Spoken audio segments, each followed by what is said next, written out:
최첨단 설비가 갖춰진 마이바흐의 실내는 바깥 세상과 완벽하게 단절된 고요한 성격이었다. 빗방울이 파노라마 선루프를 세차게 두드리는 소리마저도 정교하게 계산된 백색 소음처럼 들릴 정도였다. 차량 내부는 최고급 발로나 가죽과 피아노 블랙 트림으로 마감되어 있었고, 공기 중에는 권지역의 값비싼 향수와 새 가죽 냄새가 차갑게 뒤섞여 있었다. 넥수스 CEO 권지역은 수십억 달러 규모의 인수합병을 마무리하는 컨퍼런스 콜의 마지막 단계에 집중하고 있었다.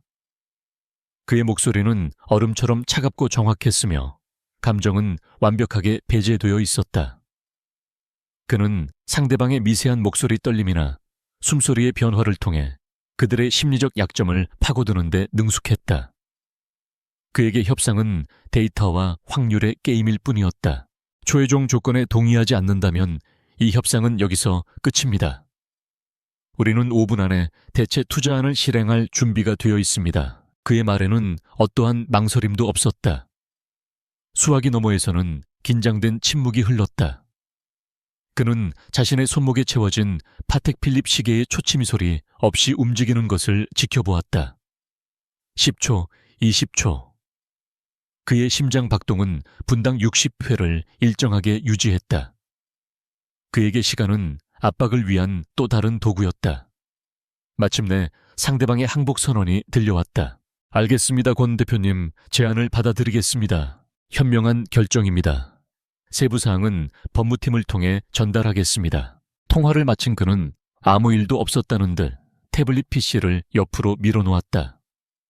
그의 얼굴에는 거대한 성공의 기쁨도 긴장감의 해소도 드러나지 않았다.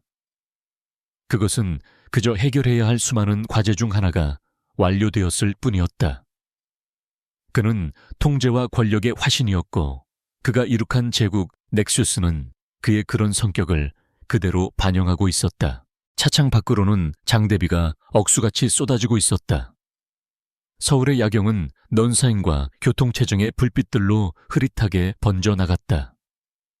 33세의 권지혁. 그는 자수성가의 신화 그 자체였다. 아무것도 가진 것 없던 청년 시절부터 시작해 오직 자신의 머리와 기술력만으로 대한민국 최고의 AI 기업을 일궈냈다. 재계에서 그는 IT 업계의 얼음군주로 불렸다. 감정이 아닌 데이터와 논리로 움직이는 남자. 그의 삶은 오차없는 알고리즘처럼 완벽하게 설계되어 있었다. 차가 강남의 화려한 거리를 지나 한적한 도로로 접어들었을 때 낡은 재래시장 근처의 교차로에서 신호에 걸렸다. 다음 사업 계획을 구상하며 무심코 창밖을 보던 그의 눈에 한 장면이 박혔다. 평소라면 그의 시야에 들어오지도 않았을 그의 세계와는 완전히 이질적인 풍경이었다. 그가 본 것은 희미한 가로등 불빛 아래에서 3명의 어린아이를 데리고 힘겹게 택시를 잡으려는 한 여자였다. 비에 젖은 머리카락이 뺨에 달라붙어 있었고, 얇은 트렌치코트는 세찬 비바람에 속수무책으로 젖어가고 있었다. 여자는 한 손으로는 울고 있는 어린 여자아이를 안고 다른 한 손으로는 두 남자아이의 손을 필사적으로 붙잡고 있었다. 그 순간 시간의 흐름이 기묘하게 뒤틀리는 듯한 감각이 지역을 덮쳤다. 그의 명석한 두뇌가 처음으로 논리적 설명을 찾지 못하는 이미지 앞에서 멈춰 섰다. 여자의 얼굴은 세월의 흔적과 고단함으로 희미해져 있었지만 그는 그녀를 즉시 알아봤다. 그럴 리가 없다고 수천 번을 되뇌었지만 그의 모든 세포가 비명을 지르고 있었다. 오하린, 그가 평생 유일하게 사랑했던 여자. 6년 전 마치 연기처럼 그의 인생에서 사라져버린 여자. 그의 심장에 결코 아물지 않는 상처를 남기고 떠난 바로 그 여자였다. 아무런 예고 없이 그의 가장 완벽한 통제 시스템을 비웃기라도 하듯 그녀는 그의 눈앞에 다시 나타났다. 그의 몸이 그대로 얼어붙었다. 초당 페타바이트의 데이터를 처리하던 그의 두뇌가 순간 하얗게 정지했다. 그는 숨쉬는 법조차 잊어버린 듯했다. 6년이라는 시간은 그녀에게서 풋풋함을 앗아갔지만 비에 젖은 옆얼굴의 선과 무언가를 지키려는 듯 굳게 담은 입술은 그의 기억 속에 박제된 모습 그대로였다. 과거의 기억이 홍수처럼 밀려왔다. 아무것도 없던 시절 옥탑방에서 함께 라면을 끓여 먹으며 미래를 꿈꾸던 순간들. 그의 터무니없는 계획을 누구보다 진지하게 들어주며 반짝이는 눈으로 응원해주던 그녀. 차갑고 이성적인 자신을 유일하게 무장해제시키던 그녀의 따뜻한 미소. 그 모든 것이 거짓말처럼 생생하게 되살아났다. 그의 시선은 본능적으로 아이들에게로 향했다. 남자아이 둘에 여자아이 하나. 대략 4~5살 정도로 보이는 아이들이었다. 아이들은 추위와 피곤함에 지쳐 칭얼거리며 울고 있었고, 하리는 비를 맞으며 그 아이들을 달래려 안간힘을 쓰고 있었다. 그때 남자아이 하나가 불빛 쪽으로 고개를 돌렸다. 아이의 얼굴이 마이바흐의 헤드라이트 불빛에 잠시 비춰졌다. 권지혁은 숨을 삼켰다. 세상의 모든 소리가 사라졌다. 빗소리도 자동차 경적 소리도 자신의 심장 소리마저도 들리지 않았다. 그의 눈에는 오직 그 아이의 얼굴만이 확대되어 들어왔다. 고집스럽게 담은 턱 날카로운 눈매 아직 앳되지만 자신과 놀랍도록 닮아있는 얼굴의 윤곽까지. 그것은 부정할 수 없는 자신의 어린 시절 얼굴이었다. 거울을 보는 것 같은 기이하고 소름 끼치는 경험이었다. 그는 미친 듯이 다른 두 아이를 보았다. 여자아이는 하린을 닮았지만 우는 모습마저도 어딘가 자신을 연상시켰다. 그리고 다른 남자아이 역시 첫 번째 아이만큼은 아니었지만 분명 자신의 흔적을 담고 있었다. 그의 잊혀진 과거를 비추는 세 개의 작은 거울. 그 순간 기계가 부서졌다. 얼음 군주가 녹아내렸다. 지난 몇 년간 단 한 번도 느껴본 적 없는 순수하고 날 것 그대로의 공포와 혼란이 그의 온몸을 휘감았다. 아이들이 누구의 아이들이란 말인가? 6년, 시간의 간극이 그의 머릿속에서 섬광처럼 터져나갔다. 그는 본능적으로 차 문손잡이를 잡았다. 당장이라도 빗속으로 뛰쳐나가 그녀의 어깨를 붙잡고 묻고 싶었다. 이 아이들은 누구냐고? 지난 6년간 대체 무슨 일이 있었던 거냐고? 원초적인 충동이 그의 모든 이성을 마비시켰다. 회장님, 그의 충동적인 움직임에 늘 침착하던 김비서가 깜짝 놀라 물었다. 그의 목소리는 멀고 아득하게 들렸다. 회장님, 무슨 일이십니까? 하지만 지역의 귀에는 아무것도 들리지 않았다. 그의 세상에는 오직 오아린과 세 아이뿐이었다. 바로 그때 노란색 택시 한 대가 그들 앞에 멈춰섰다. 하린은 거의 아이들을 차 안으로 밀어 넣다시피 했다. 그녀의 동작 하나하나에 절박함이 묻어 있었다. 꽝! 택시 문이 닫혔다. 그 소리는 마치 지역의 세상이 무너지는 소리처럼 들렸다. 노란 택시는 매정하게 차들의 행렬 속으로 섞여 들어갔다. 그녀가 또다시 그의 눈앞에서 사라지고 있었다. 안도알. 지역은 자신도 모르게 중얼거렸다. 그는 차문을 열려고 했다. 하지만 그의 몸은 좌석에 눌어붙은 듯 움직이지 않았다. 그의 이성은 마비되었지만 그의 몸은 지난 수년간 훈련된 대로 극도의 혼란 앞에서 얼어붙어 버렸다. 택시는 이미 몇 대의 차 뒤로 멀어져 가고 있었다. 빗줄기 속에서 노란색 불빛이 점차 희미해졌다. 권지혁은 좌석에 주저앉았다. 그의 호흡은 거칠었고 심장이 미친 듯이 날뛰었다. 그의 심장을 둘러싸고 있던 견고한 벽이 한순간에 산산조각 나버렸다. 지난 6년간 억지로 억눌러 왔던 고통, 분노, 그리고 그리움이 자신의 얼굴을 한 세 아이의 모습과 함께 몇백 배로 증폭되어 그를 덮쳐왔다. 그는 김비서를 돌아보았다. 그의 눈은 평소의 냉철함은 온데간데 없이 광기로 번뜩이고 있었다. 그의 목소리는 낯설게 갈라져 있었다. 차자네. 김비서는 어리둥절한 표정으로 되물었다. 내 누구를 찾으라는 말씀이십니까? 방금 그 여자, 저 택시에 탄 여자, 그리고 저 아이들. 그의 절규에 가까운 명령에 김비서는 난생 처음 보는 주군의 모습에 당황했지만 이내 직업적인 침착함을 되찾았다. 그는 즉시 전화를 걸기 시작했다. 무세운 수를 써서라도 당장 찾아내. 마이바흐가 다시 움직이기 시작했지만 권지혁은 이미 과거의 시간에 갇혀 있었다. 할인과 함께 웃던 순간들, 아무것도 없던 자신을 믿어주던 그녀의 눈빛, 그리고 어느 날 갑자기 걸려온 차가운 이별 통보. 그의 일에 대한 집착에 지쳤고 다른 남자가 생겼다고 했다. 당시 자존심과 배신감에 눈이 멀었던 그는 그 말을 그대로 믿었다. 그녀를 증오했고 그녀를 기억 속에서 지워버리기 위해 일에 미친 듯이 매달렸다. 하지만 지금 새 아이의 모습을 본 순간 과거의 기억에 거대한 균열이 가기 시작했다. 그가 알던 오하리는 결코 그런 이유로 자신을 버릴 여자가 아니었다. 그 모든 것이 거짓말이었다면, 그 이별 통보 뒤에 다른 진실이 숨어 있었다면 그는 비에 젖은 도시를 망연하게 바라보았다. 자신이 이룩한 거대한 제국이 이 지독한 미스터리 앞에서 한없이 하찮고 무의미하게 느껴졌다. 그날 밤 권지혁은 자신의 완벽하게 통제되던 세계가 영원히 무너져 내렸음을 직감했다.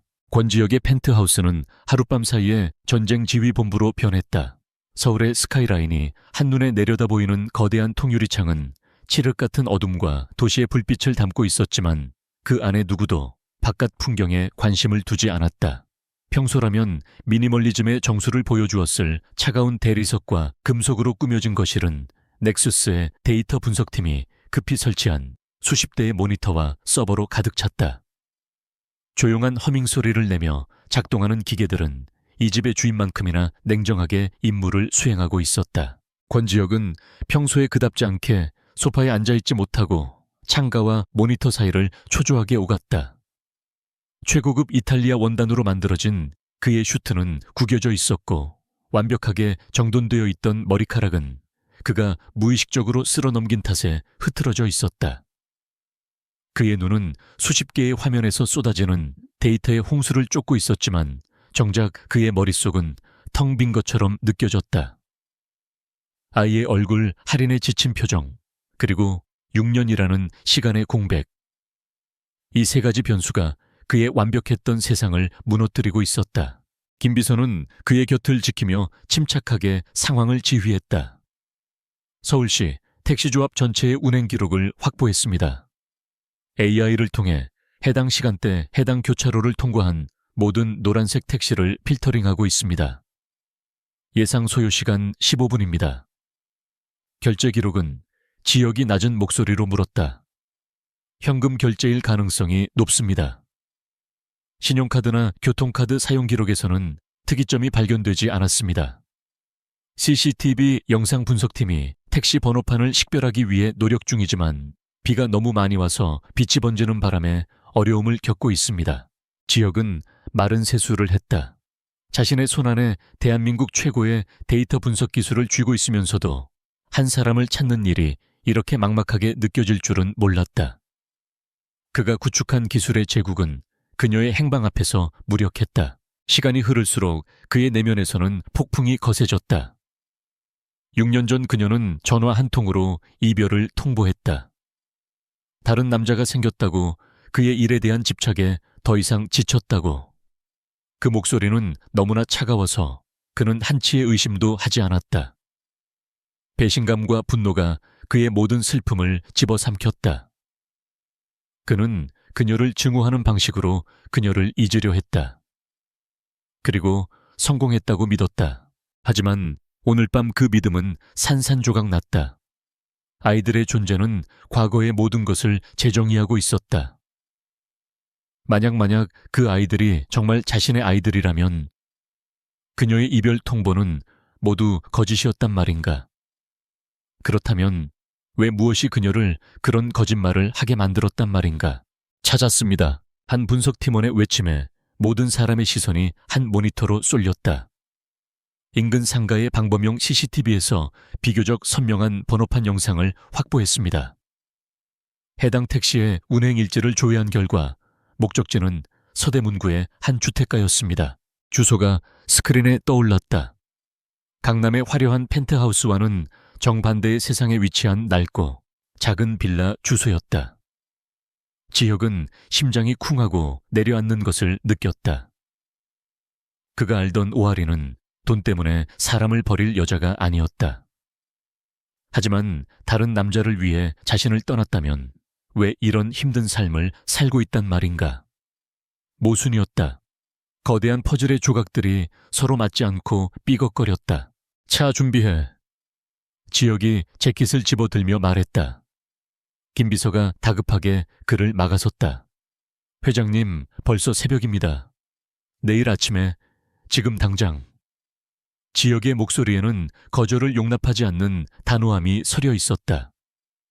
그의 눈빛은 더 이상 혼란스럽지 않았다. 목표가 정해진 사냥꾼의 눈빛이었다. 마이바흐가 다시 서울의 젖은 도로를 달렸다.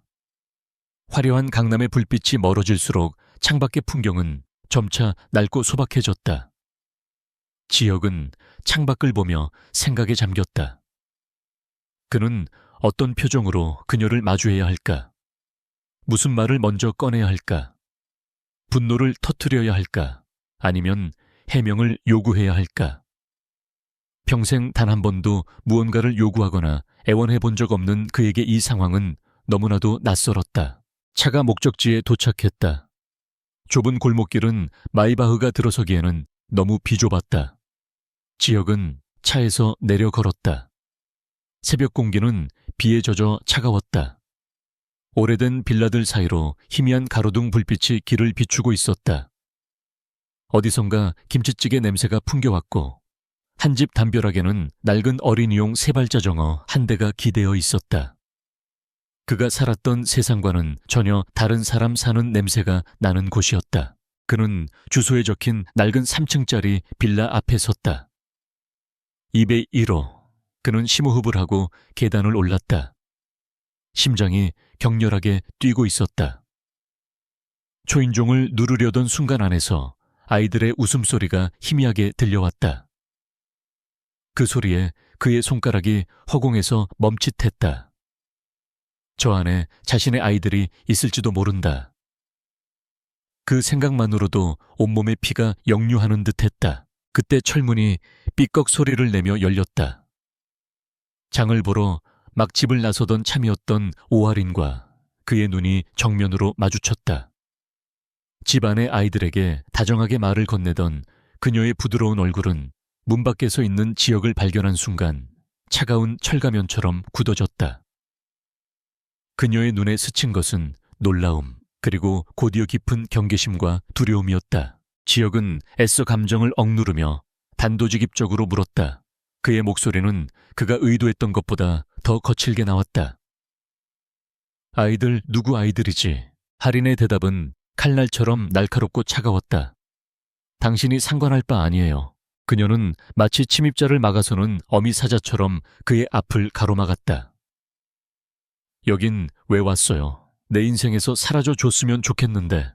그녀의 차가운 태도는 지혁의 남은 이성을 끊어버렸다.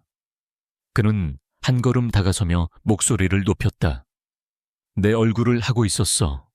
3명 다. 하리는 코웃음을 쳤다. 그녀의 목소리에는 경멸적인 가시가 돋아 있었다. 세상에 닮은 사람은 많죠. 권지혁 씨 착각이 심하시네요. 권지혁 씨.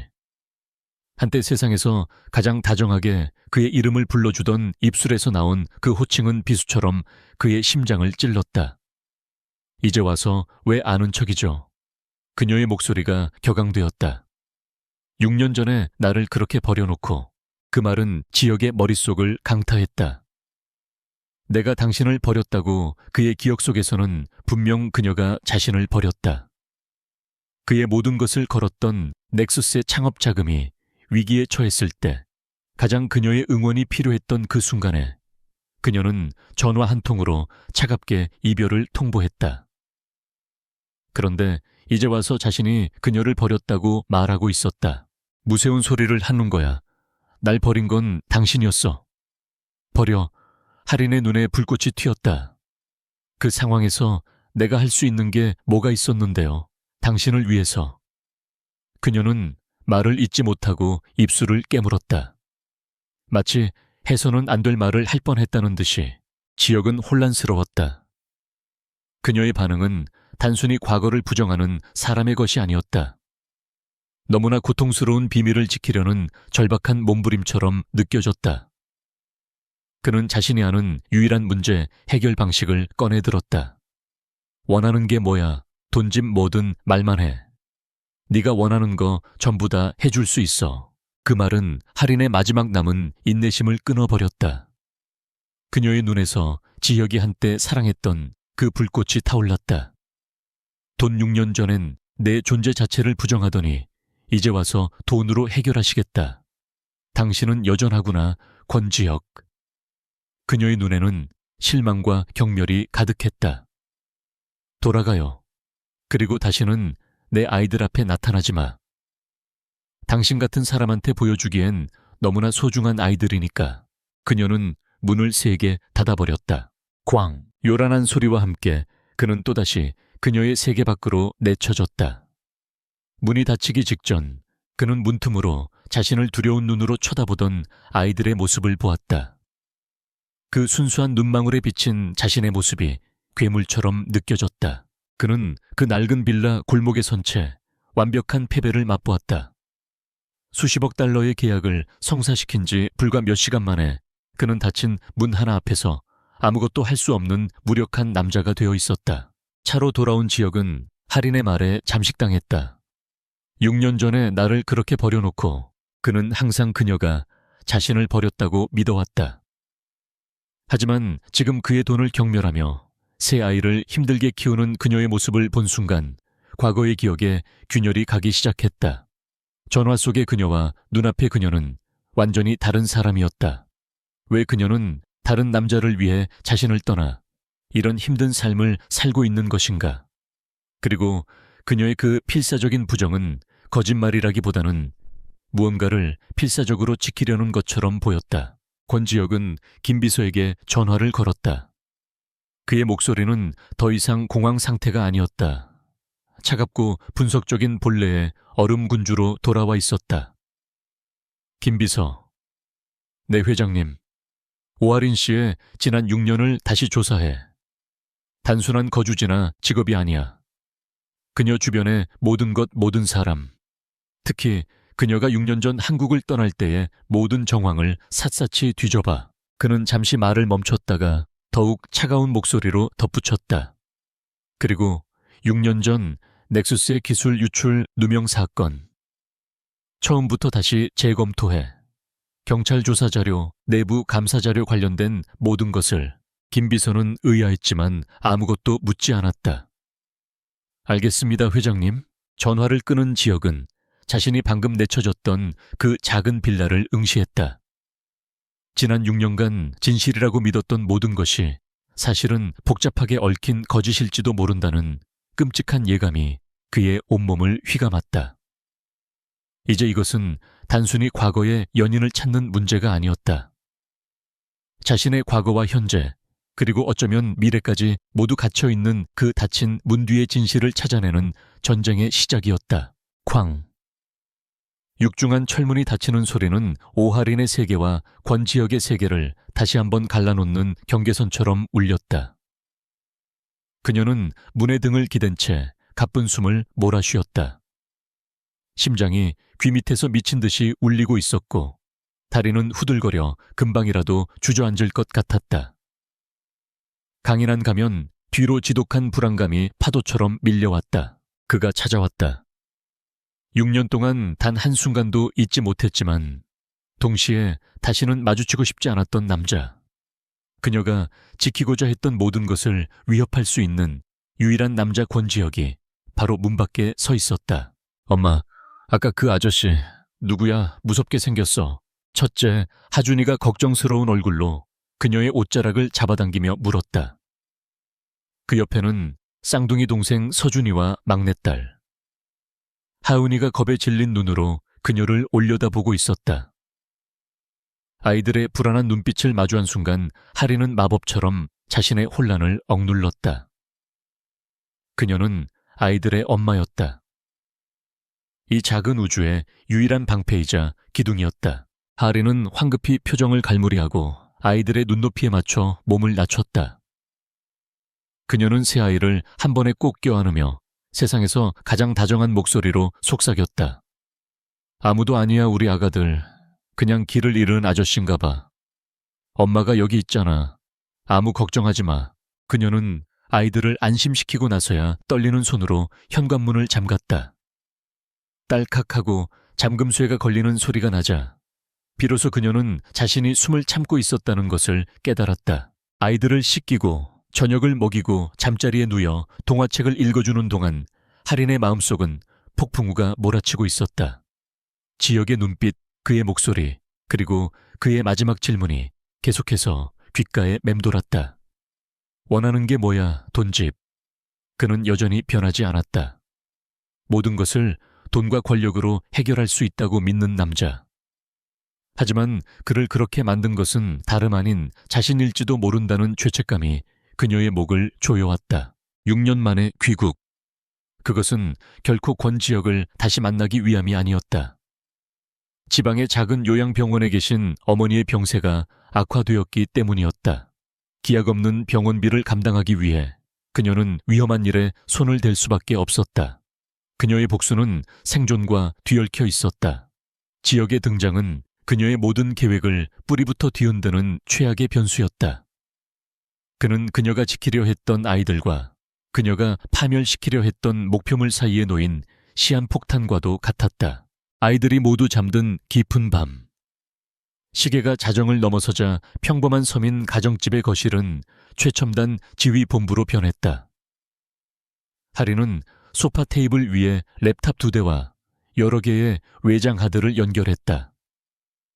거실 한쪽에 놓인 낡은 책상 위에서는 그녀가 직접 조립한 고성능 데스크탑이 조용한 펜 소리를 내며 깨어났다.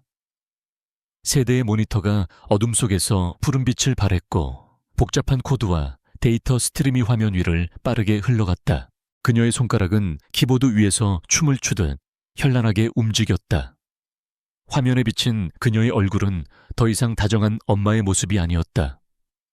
감정을 지운 채 오직 목표에만 집중하는 냉철한 디지털 전사의 얼굴이었다. 오아리는 단순한 데이터 컨설턴트가 아니었다.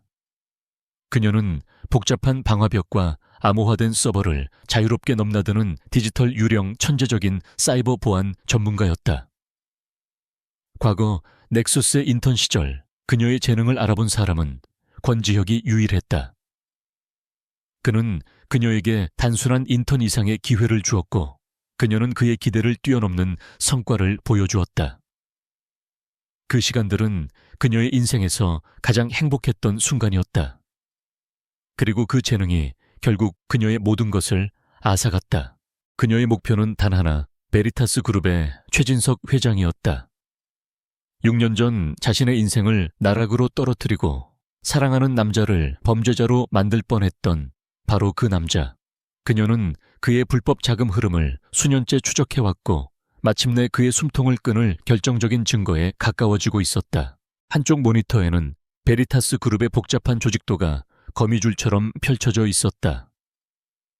그 중심에는 최진석 회장의 사진이 붉은색으로 표시되어 있었다. 다른 모니터에서는 수십 개의 가상 프록시 서버를 거치는 접속 로그가 쉴 새 없이 갱신되고 있었다. 그녀는 자신의 흔적을 지우기 위해 몇 겹의 위장막을 치고 있었다. 그녀는 베리타스의 해외 자금 세탁 창구로 의심되는 유령 회사의 서버에 접근을 시도했다. 몇 달간의 노력 끝에 찾아낸 취약점이었다. 아이스월이라 불리는 베리타스의 1차 방화벽은 견고했다. 하지만 하리는 이미 그 구조를 파악하고 있었다. 그녀는 정면으로 부딪히는 대신 시스템 관리자가 유지보수를 위해 열어두는 아주 작은 백도어를 찾아냈다.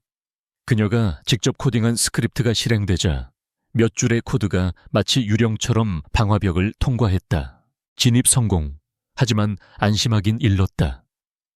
내부에는 넥수스의 초기 기술을 기반으로 만들어진 AI 침입 탐지 시스템 케르베로스가 버티고 있었다. 아이러니하게도 그녀가 과거에 지역과 함께 밤을 새워가며 개발에 참여했던 시스템이었다. 그녀는 그 시스템의 사고방식을 누구보다 잘 알았다. 케르베로스는 비정상적인 데이터 패킷의 패턴을 감지한다. 그렇다면 패턴을 만들지 않으면 된다. 하린의 손가락이 더욱 빠르게 움직였다. 그녀는 자신의 침입 코드를 수천 개의 작은 조각으로 나누어 정상적인 시스템 로그 데이터 사이에 교묘하게 숨겨 전송하기 시작했다. 마치 거대한 군대를 보내는 대신 수천 명의 스파이를 민간인으로 위장시켜 국경을 넘게 하는 것과 같은 방식이었다. 데이터 전송 속도는 끔찍하게 느렸지만 케르베로스의 감시망을 피할 수 있는 유일한 방법이었다. 진행률 표시줄이 거북이처럼 느리게 차오르는 동안 하린은 잠시 숨을 돌리며 책상 위에 놓인 작은 액자를 바라보았다. 환하게 웃고 있는 어머니의 사진이었다. 그녀는 휴대폰을 들어 병원 간호사에게서 온 문자를 확인했다. 어머님 상태는 안정적이시지만 다음 주까지는 밀린 병원비를 해결해 주셔야 합니다. 그녀는 입술을 깨물었다. 시간이 없었다. 이번 컨설팅 의뢰는 위험했지만 성공 보수는 어머니의 병원비와 아이들과 함께 몇 년은 버틸 수 있는 큰 액수였다. 그리고 의뢰 내용은 그녀의 목표와도 정확히 일치했다. 베리타스 그룹 최진석 회장의 비자금 증거 확보. 마치 운명처럼 느껴졌다. 다시 모니터로 눈을 돌렸을 때 데이터 전송이 99%에서 멈춰 있었다. 케르베로스가 이상 징후를 감지하고 스캔을 시작한 것이다. 경고 메시지가 화면 한 구석에서 붉게 깜빡였다. 심장이 철렁 내려앉았다. 5초 안에 연결을 끊지 않으면 역추적을 당할 수도 있었다. 하지만 여기서 포기할 수는 없었다. 거의 다 왔다. 그녀는 위험을 감수하기로 했다. 그녀는 케르베로스의 연산 능력을 분산시키기 위해 시스템의 다른 구역에 수십 개의 더미 공격을 동시에 실행했다. AI의 주의를 다른 곳으로 돌리는 고전적인 수법이었다. 1초, 2초. 케르베로스의 스캔 속도가 현저히 느려졌다. 그 틈을 타 마지막 데이터 패킷이 서버 깊숙한 곳에 성공적으로 안착했다. 설치 완료. 메시지가 뜨는 순간 하린은 즉시 모든 연결을 끊고 자신의 접속 기록을 삭제했다. 그녀가 심어놓은 디지털 버그는 이제부터 유령 회사의 모든 금융 거래 내역을 암호화하여 그녀의 비밀 서버로 전송할 것이다. 증거가 모이기까지는 시간이 필요했다. 그녀는 의자에 깊숙이 몸을 기댔다. 온몸이 식은땀으로 축축했다.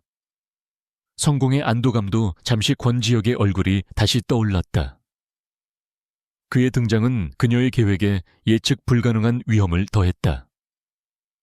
만약 그가 독자적으로 최진석을 압박하기 시작한다면 최진석은 위협을 느끼고 자금 흐름을 동결하거나 서버를 폐쇄할 수도 있었다. 최악의 경우 모든 증거가 영원히 사라져버릴 수도 있다. 더 큰 문제는 아이들이었다. 지혁은 이미 아이들의 존재를 알았다. 그가 아이들을 자신의 아이라고 확신하는 순간 무슨 짓을 할지 알 수 없었다. 거대한 법적 분쟁에 휘말릴 수도 있고 그 과정에서 아이들이 언론에 노출될 수도 있었다. 그녀가 지난 6년간 필사적으로 지켜온 아이들의 평범하고 조용한 삶이 송두리째 흔들릴 것이다. 하린은 잠든 아이들의 방으로 조용히 들어갔다. 나란히 누워 새근새근 잠든 새 아이의 얼굴을 보자 그녀의 눈에 눈물이 고였다. 이 아이들은 그녀의 전부였다. 그녀의 삶의 이유이자 그녀가 이 끔찍한 전쟁을 계속하는 유일한 명분이었다. 그녀는 결심했다. 계획을 앞당겨야 한다.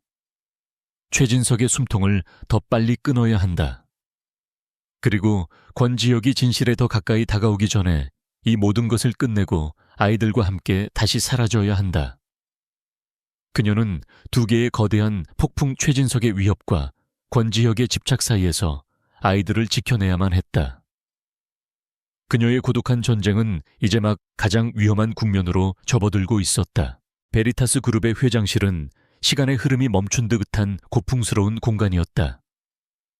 벽면을 가득 채운 자단목 책장에는 동서양의 고서들이 빽빽하게 꽂혀 있었고 방 한가운데 놓인 거대한 마호가니, 책상은 수십 년간 수많은 거래와 음모를 목격해온 역사의 증인처럼 묵직하게 자리를 지키고 있었다.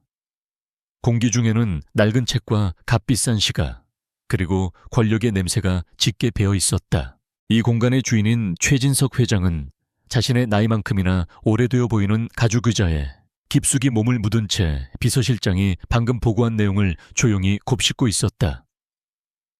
그의 얼굴은 주름으로 가득했지만 그 사이로 언뜻 비치는 눈빛은 늙은 맹수처럼 예리하고 차가웠다. 권지혁이가 6년 전 사건을 다시 파헤치고 있다. 최진석 회장이 나지막이 물었다. 그의 목소리는 마른 나무짚이 바스러지는 것처럼 건조했다. 네, 회장님. 넥수스 법무팀과 데이터 분석팀에 비상소집 명령이 내려졌다고 합니다. 목표는 6년 전 기술 유출 누명 사건의 재조사라고 확인되었습니다. 최진석 회장은 말없이 손가락으로 책상을 톡톡 두드렸다. 딱딱딱. 불규칙하고 신경질적인 소음은 비서실장의 심장을 조여왔다. 그는 이 늙은 여우가 사소한 변수 하나에도 얼마나 민감하게 반응하는지 잘 알고 있었다. 6년 전 사건은 베리타스 그룹의 가장 어두운 비밀 중 하나였고 판도라의 상자나 다름없었다. 이유는 아직 파악되지 않았습니다. 하지만 공교롭게도 비슷한 시기에 다른 보고가 하나 더 들어왔습니다. 비서실장은 마른 침을 삼키며 조심스럽게 다른 파일을 내밀었다. 오하린이 귀국한 것으로 확인되었습니다. 그 이름을 듣는 순간 최진석의 눈빛이 뱀처럼 차갑게 변했다. 책상을 두드리던 그의 손가락이 멈췄다. 방 안의 공기가 얼어붙는 듯 했다. 오하린. 6년 전 권지혁의 유일한 약점이었던 총명하고 고집세던 어린 여자아이. 그의 뇌리 속에서 잊고 있던 과거의 편린들이 안개처럼 피어올랐다. 최진석의 시선은 허공을 향했다. 그의 눈앞에는 현재의 사무실이 아닌 6년 전 고급 한정식집의 별실 풍경이 펼쳐지고 있었다. 6년 전 부도 직전의 베리타스를 살리기 위해 그는 경쟁사 넥서스의 심장이었던 권지혁에게 기술 탈취 누명을 씌웠다. 계획은 거의 완벽했다. 하지만 당시 인턴 사원에 불과했던 오하린이 그의 디지털 조작 흔적을 발견해냈다. 그녀는 조작된 서버 로그의 미세한 시간, 불일치와 위조된 디지털 서명을 찾아내는 기염을 토했다. 최진석은 그녀를 따로 불러냈다. 그는 그녀의 재능에 감탄했지만 동시에 자신의 계획에 방해가 되는 위험 요소라고 판단했다. 그는 그녀를 파멸시키는 대신 거래를 제한하기로 했다. 한정식집의 별실 값비싼 병풍이 외부의 시선을 막아주고 있었다. 앳된 얼굴의 오하리는 그의 앞에 조금도 주눅들지 않고 꼿꼿이 앉아 있었다. 그녀의 눈빛에는 두려움과 함께 젊은이다운 정의감과 분노가 담겨 있었다. 찾아오신 용건이 뭐죠, 회장님? 할인이 먼저 입을 열었다. 최진석은 여유롭게 찻잔을 들며 미소를 지었다. 어른들 일에 너무 깊이 파고드는 건 젊은이에게 좋지 않아. 특히 자네처럼 재능 있는 젊은이는 더더욱. 무슨 말씀이신지 모르겠습니다. 모르지 않을 텐데. 자네가 지금 손에 쥐고 있는 그거 권지혁에게 넘어가면 어떻게 될 것 같나. 최진석의 목소리가 낮아졌다. 물론 내 평판에는 흠집이 가겠지. 하지만 베리타스는 무너지지 않아. 이 나라의 경제계가 그렇게 만만치 않거든. 하지만 권지혁이는 어떻게 될까? 그는 아직 뿌리가 약한 묘목이야. 거대한 폭풍우 속에서 가장 먼저 부러지는 건 언제나 그런 나무들이지. 하린의 얼굴이 굳어졌다. 최진석은 그녀의 약점을 정확히 꿰뚫어 보고 있었다. 협박하시는 건가요? 아니, 조언하는 걸세. 자네에게 선택권을 주려는 거야. 그는 몸을 앞으로 숙였다. 그의 눈빛은 더 이상 인자한 노인의 것이 아니었다. 자네가 입을 다물고 권지혁의 인생에서 영원히 사라져. 그럼 내가 권지혁의 누명을 벗겨주지. 경찰 조사는 증거 불충분으로 종결될 거고 그는 다시 날개를 펼 수 있을 거야. 넥수스도 위기에서 벗어나겠지. 제가 왜 그래야 하죠? 할인의 목소리가 떨렸다. 사랑하니까. 최진석이 비웃듯 말했다. 자네 눈에 다 쓰여 있어. 권지혁을 위해서라면 뭐든지 할 수 있다고. 내가 틀렸나? 그는 결정타를 날렸다. 하지만 자네가 만약 그 증거를 터뜨린다면 나는 가만히 있지 않을 걸세. 나는 내 모든 인맥과 자금을 동원해서 넥서스를 짓밟아 버릴 거야. 권지혁은 업계에서 재기불능이 될 거고 어쩌면 없는 죄까지 뒤집어 쓰고 차가운 감옥에 가게 될지도 모르지. 자, 선택하게. 자네의 정의감과 권지혁의 미래, 어느 쪽이 더 중요한가? 하린의 얼굴이 새하얗게 질렸다. 그녀는 결국 권지혁을 위해 스스로 모든 것을 포기하고 떠났던 것이다. 지독하게 잔인한 거래였다. 과거의 기억에서 돌아온 최진석의 얼굴은 차갑게 굳어 있었다. 그런 그녀가 돌아왔다. 그리고 공교롭게도 권지혁이 과거를 파헤치기 시작했다. 이것은 우연이 아니었다. 둘이 만났나. 내 며칠 전 권지혁 회장이 그녀의 집 근처에 갔던 것이 확인되었습니다. 우연히 마주친 것 같습니다. 최진석은 자리에서 일어났다. 그는 창가에 서서 서울의 정형을 내려다보았다. 그의 발 아래 펼쳐진 거대한 도시는 그가 평생에 걸쳐 이룩한 왕국이었다. 그는 이 왕국을 지키기 위해서라면 무슨 짓이든 할 수 있었다. 그 계집애가 입을 열까 두렵군. 그는 혼잣말처럼 중얼거렸다. 6년 전 그는 오하린의 총명함과 고집을 얕보았다. 그녀가 복수를 위해 돌아왔을 가능성을 배제할 수 없었다. 웅크리고 있던 뱀이 독을 품고 다시 나타난 것이다. 그는 먼저 움직이기로 결심했다. 공격이 최선의 방어다. 그는 책상으로 돌아와 인터폰을 눌렀다. 법무팀장, 지금 바로 내 방으로 오게. 잠시 후 법무팀장이 들어오자 그는 짧고 단호하게 지시를 내렸다. 오하린이라는 여자가 있네. 현재 지방 요양병원에 입원 중인 그녀의 모친 병원비가 상당히 밀려 있을 거야. 병원 측에 연락해서 당장 전액을 납부하지 않으면 치료를 중단하겠다고 통보하게. 베리타스 그룹의 법률 고문 자격으로 정식 공문을 보내 압박의 수위를 최대한 높이도록.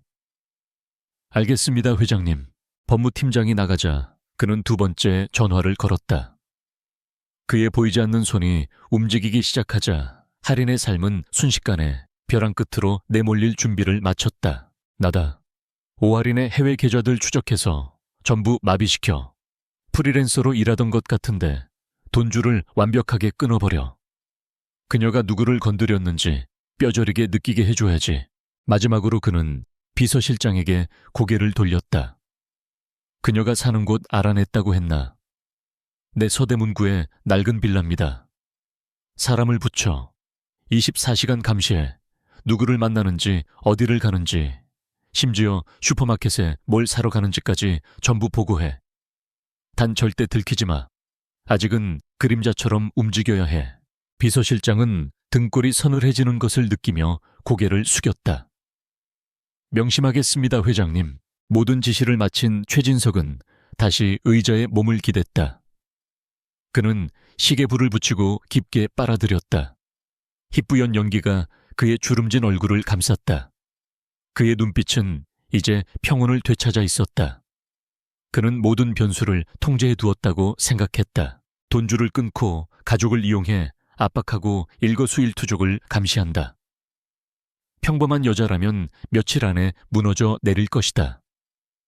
그는 오하린이 이제 6년 전에 고집 센 어린아이가 아니라 지켜야 할 아이들이 있는 어미라는 사실을 알고 있었다. 약점이 더 많아진 셈이다. 하지만 그는 한 가지 중요한 사실을 간과하고 있었다. 6년이라는 시간은 하린에게서 많은 것을 앗아갔지만 동시에 그녀를 더 강하고 치밀하게 만들었다는 것을. 그리고 둥지를 위협받은 어미 맹수는 그 어떤 사냥꾼보다도 위험하다는 사실을 말이다. 최진석은 창밖의 도시를 내려다보며 희미하게 미소 지었다. 그의 왕국은 여전히 견고했다. 그는 작은 새 한 마리가 자신의 성벽에 어떤 균열을 낼 수 있을지 아직 상상조차 하지 못하고 있었다. 최진석의 보이지 않는 손이 움직이기 시작하자 오아린의 삶을 지탱하던 가느다란 끈들이 하나씩 끊어지기 시작했다. 첫 번째 공격은 그녀가 가장 두려워하던 형태로 찾아왔다. 지방 요양병원 원무과에서 걸려온 전화였다. 수화기 너머의 목소리는 사무적이었지만 그 내용은 비수처럼 날아와 그녀의 심장에 박혔다. 오하린 보호자님 맞으시죠? 어머님의 밀린 병원비가 상당합니다. 일주일 내로 전액 완납되지 않을 경우 저희로서도 부득이하게 퇴원 절차를 밟을 수밖에 없습니다. 네, 하지만 지난달까지는 분납으로 병원 방침이 바뀌었습니다. 베리타스 그룹 법무팀에서도 관련 공문이 접수되어 저희도 원칙대로 처리할 수밖에 없는 점 양해 바랍니다. 베리타스 그룹. 그 이름이 나오는 순간 하리는 온몸의 피가 차갑게 식는 것을 느꼈다. 우연이 아니었다. 이것은 명백한 경고이자 그녀의 가장 약한 고리를 겨눈 공격이었다. 어머니는 그녀가 한국으로 돌아온 이유이자 그녀가 지켜야 할 또 다른 소중한 존재였다. 설상가상으로 그녀의 돈줄마저 막혔다. 해외 클라이언트로부터 받기로 한 거액의 프로젝트 자금이 입금되지 않았다. 확인을 위해 접속한 해외 은행 계좌들은 정교한 디도스 공격을 받아 마비되어 있었다. 누군가 그녀의 재정 상황을 샅샅이 파악하고 그녀를 완벽한 고립 상태로 몰아가고 있었다. 두려웠지만 그녀는 무너지지 않았다. 위협은 오히려 그녀의 복수심을 더욱 강하게 불태웠다. 최진석의 공격은 그녀에게 두 가지 사실을 알려주었다. 첫째, 그는 그녀의 귀국을 알고 있으며 그녀를 위협으로 인식하고 있다. 둘째, 그는 아직 그녀의 진짜 능력 그녀가 디지털 유령이라는 사실은 모르고 있다. 그는 그녀를 그저 6년 전의 돈과 가족 문제로 쉽게 압박할 수 있는 평범한 여자로 보고 있었다. 그것이 그의 치명적인 실수가 될 터였다. 그날 밤부터 하리는 자신의 작은 빌라를 철옹성으로 만들기 시작했다. 그녀는 외부에서 구입한 고성능 보안 카메라를 창문과 현관문에 설치하고 모든 네트워크 트래픽을 감시하는 침입 탐지 시스템을 구축했다. 집안의 모든 통신기기는 그녀가 직접 코딩한 다중 암호화 프로토콜을 통해 연결되었다. 그녀는 또한 자신이 수집한 모든 중요 데이터를 추적이 불가능한 분산형 암호화 클라우드 서버로 옮겼다. 이제 그녀의 집은 낡고 허름한 외관과 달리 어지간한 기업의 전산실보다 더 안전한 요새가 되었다. 하지만 최진석의 압박은 디지털 세계에만 머무르지 않았다. 며칠 후 하리는 자신과 아이들이 감시당하고 있다는 사실을 깨달았다. 처음에는 그저 불길한 예감이었다. 동네 슈퍼에 갈 때마다 항상 같은 자리에 주차되어 있는 낯선 검은색 세단. 놀이터에서 아이들을 지켜볼 때 느껴지는 누군가의 시선. 그녀는 자신의 감각을 시험해 보기로 했다. 다음 날 아이들을 데리고 평소와 다른 길로 산책을 나섰다. 골목을 2번 꺾고 일부러 막다른 길로 들어섰다가 다시 나왔다. 역시나 조금 전까지 보이지 않던 검은색 세단이 어느새 골목 어귀에 그림자처럼 멈춰 서 있었다. 심장이 철렁 내려앉았다. 그들은 단순한 감시를 넘어 자신들의 존재를 은근히 드러내며 그녀를 심리적으로 압박하고 있었다. 시간이 없었다. 최진석이 더 대담한 행동을 하기 전에 그를 파멸시킬 결정적인 증거를 손에 넣어야만 했다. 그리고 마침내 위협은 물리적인 형태로 그녀의 코앞까지 다가왔다. 그날 오후는 오랜만에 찾아온 화창한 날이었다. 하리는 며칠간의 긴장과 불안을 떨치고 아이들을 데리고 동네의 작은 공원으로 향했다. 아이들의 웃음소리는 그녀에게 유일한 위안이었다. 하준이와 서준이는 서로 시소를 타며 경쟁을 벌였고 막내 하연이는 그네에 앉아 그녀를 향해 손을 흔들었다. 하리는 벤치에 앉아 그 모습을 보며 잠시 모든 것을 잊고 평화로운 미소를 지었다. 바로 그때였다. 한 건장한 남자가 그녀의 벤치 옆을 지나가다가 마치 실수인 것처럼 그녀와 일부러 어깨를 세게 부딪혔다. 남자는 짧은 사과와 함께 바닥에 떨어진 무언가를 주우려 몸을 숙였다. 하리는 무심코 바닥을 보았다.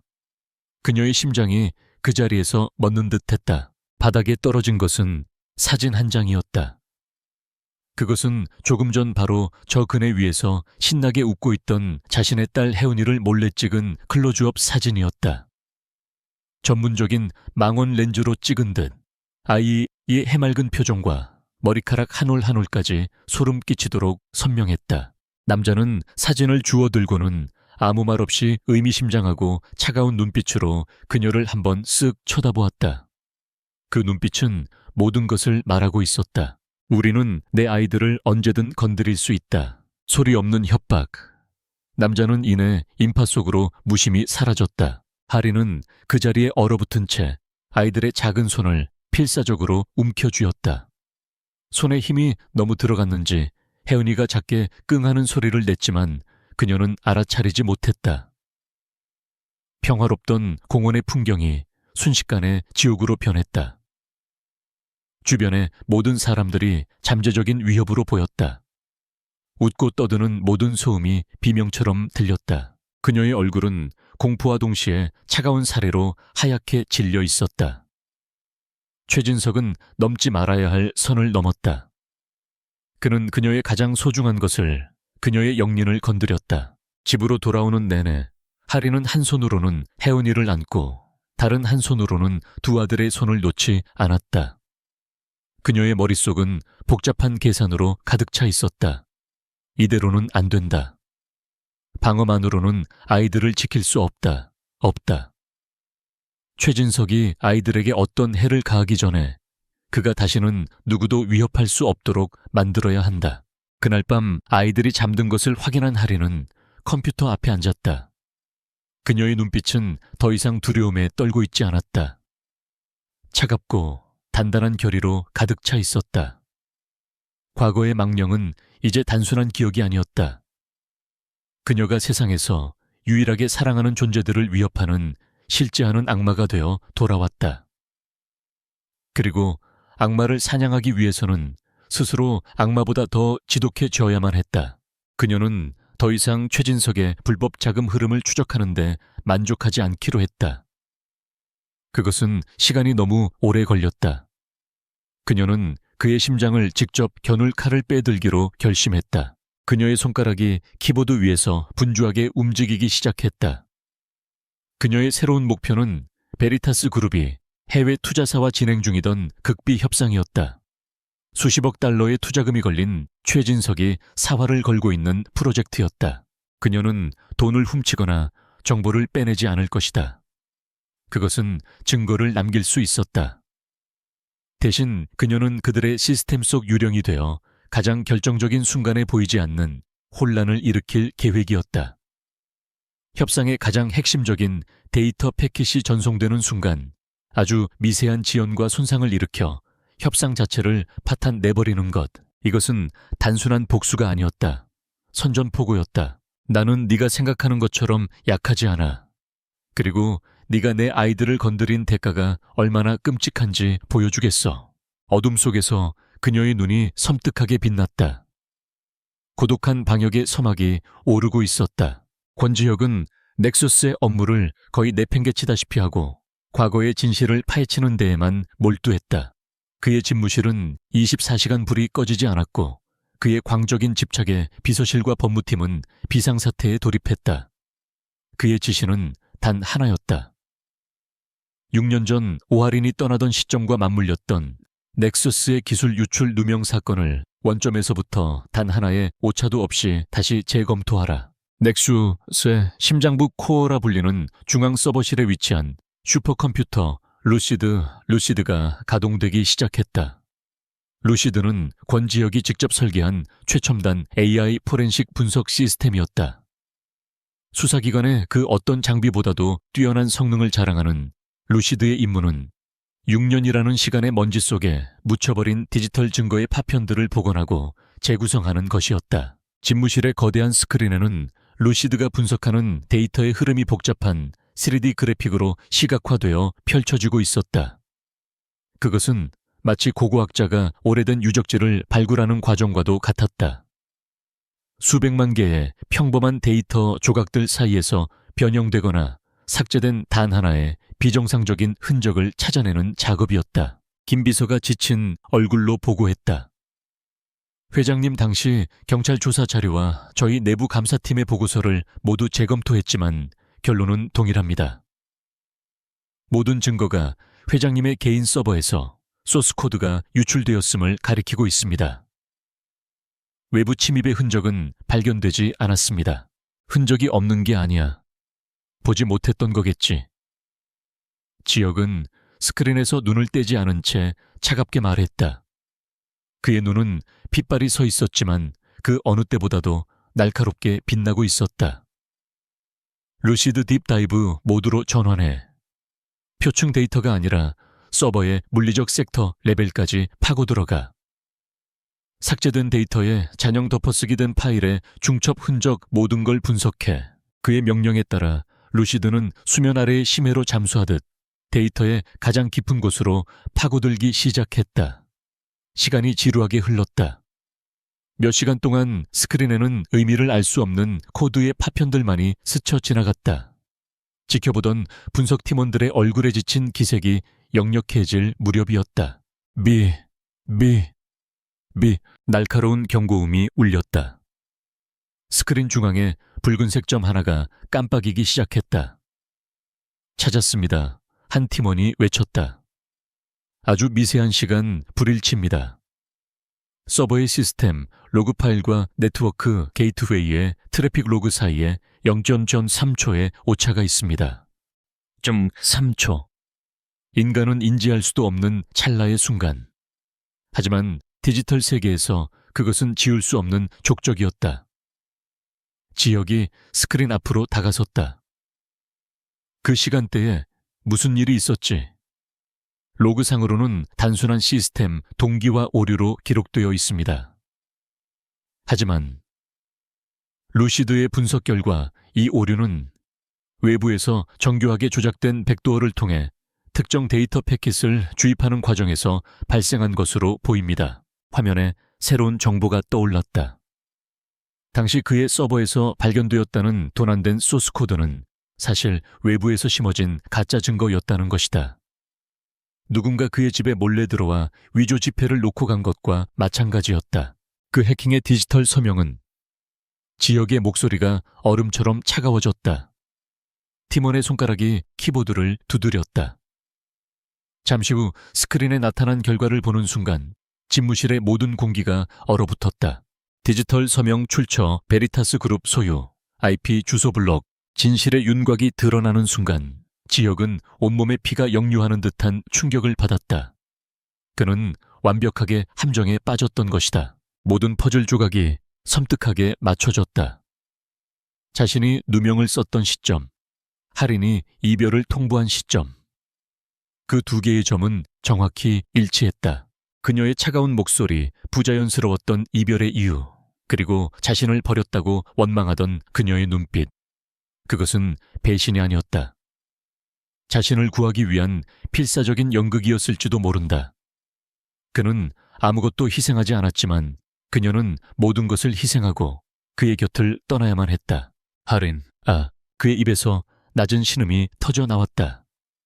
지난 6년간 그녀를 향해 품었던 증오와 원망이 이제는 감당할 수 없는 거대한 죄책감이 되어 그의 숨통을 조여왔다.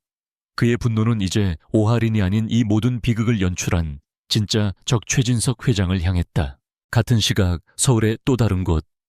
할인은 자신의 작은 지휘 본부에서 현재의 전쟁을 치르고 있었다. 아이들을 향한 협박은 그녀를 더 이상 수비적인 태도에 머무르게 하지 않았다. 그녀는 방역을 시작했다. 그녀의 모니터에는 베리타스 그룹과 유럽의 한 대형 투자사 간의 화상회의 화면이 떠 있었다. 물론 그녀는 공식적인 참석자가 아니었다.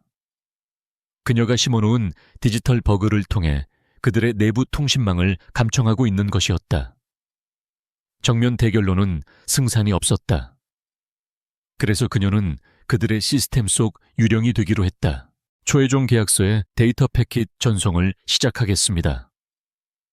화면 속 베리타스 측 담당자가 말했다. 수십억 달러 규모의 투자 계약이 성사되기 직전이었다. 최진석 회장이 사활을 걸고 추진해온 프로젝트였다. 하린의 손가락이 키보드 위를 날아다녔다. 지금이었다. 그녀는 돈을 훔치거나 정보를 빼내지 않았다. 대신 협상의 가장 결정적인 순간에 그들의 내부 통신망을 교란시켜 핵심 데이터 패킷이 아주 미세하게 지연되거나 손상되도록 만들었다. 마치 혈관 속의 미세한 혈전처럼 눈에 보이지 않지만 치명적인 공격이었다. 그녀는 데이터 패킷이 통과하는 수십 개의 노드 중 단 하나에 찰나의 순간 동안 과부하를 거는 스크립트를 실행했다. 실행. 화면 속에서 데이터 전송 진행률 바가 순조롭게 올라가고 있었다. 98%, 9%. 바로 그 순간 할인의 공격이 시작되었다. 진행률 바가 마지막 1%를 남겨두고 멈춰 섰다. 화면 속 베리타스 측 기술팀의 얼굴이 하얗게 질렸다. 이럴 리가. 서버에 과부하가 걸렸습니다. 무슨 소리야. 당장 복구해. 그들은 필사적으로 시스템을 점검했지만 원인을 찾을 수 없었다. 할인의 공격은 이미 흔적도 없이 사라진 후였기 때문이다. 아주 짧은 지연이었지만 문제는 다른 곳에서 터졌다. 지연된 데이터 패킷이 투자사의 보안 시스템에서 변조된 데이터로 인식되어 자동으로 파기되어 버린 것이다. 계약서 파일이 손상되었습니다. 전송 실패. 뭐라고? 회장은 순식간에 아수라장이 되었다. 투자사 측 대표의 얼굴은 차갑게 굳어졌다.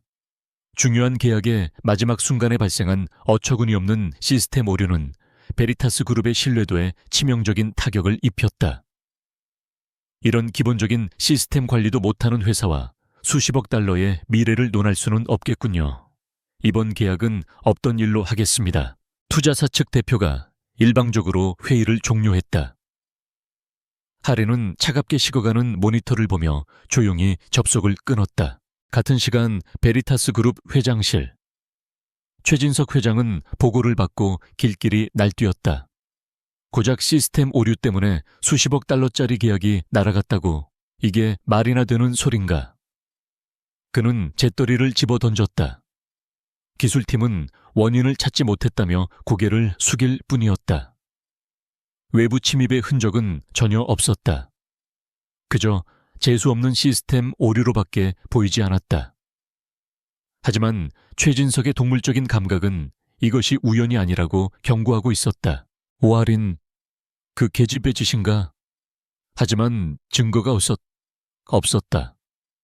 마치 유령에게 한 방 맞은 것처럼 분하지만 방역할 대상을 찾을 수가 없었다. 할인의 공격은 여기서 그치지 않았다. 그녀는 베리타스의 서버 깊숙한 곳에 디지털 도청 장치들을 심어놓고 있었다. 그녀는 최진석이 횡령과 뇌물을 위해 사용하던 유령 회사와 해외 계좌들의 거대한 네트워크를 발견하기 시작했다. 이것은 단순한 복수가 아니었다. 그를 법적으로 완전히 파멸시킬 수 있는 증거 수집이었다. 자신이 보이지 않는 공격을 당하고 있다는 사실에 분노한 최진석은 할인의 행방을 찾는데 혈안이 되었다. 그리고 마침내 그의 부하들은 그녀의 어머니가 입원한 병원을 알아냈다. 그의 손이 병원으로 뻗치기 시작했을 때 할인 역시 보안 경고를 통해 그 움직임을 감지했다.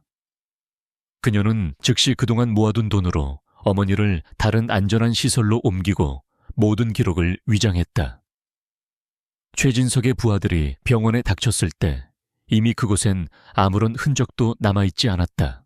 두 사람의 보이지 않는 전쟁은 그렇게 치열하게 이어지고 있었다. 서로의 다음 수를 읽고 막고 방역하면서 권지혁은 이 모든 사실을 알지 못한 채 자신의 집무실에서 6년 전 베리타스 그룹이 어떻게 자신에게 누명을 씌웠는지를 상세히 분석한 최종 보고서를 읽고 있었다. 그의 얼굴은 차가운 분노로 일그러져 있었다. 그는 김비서에게 낮게 말했다.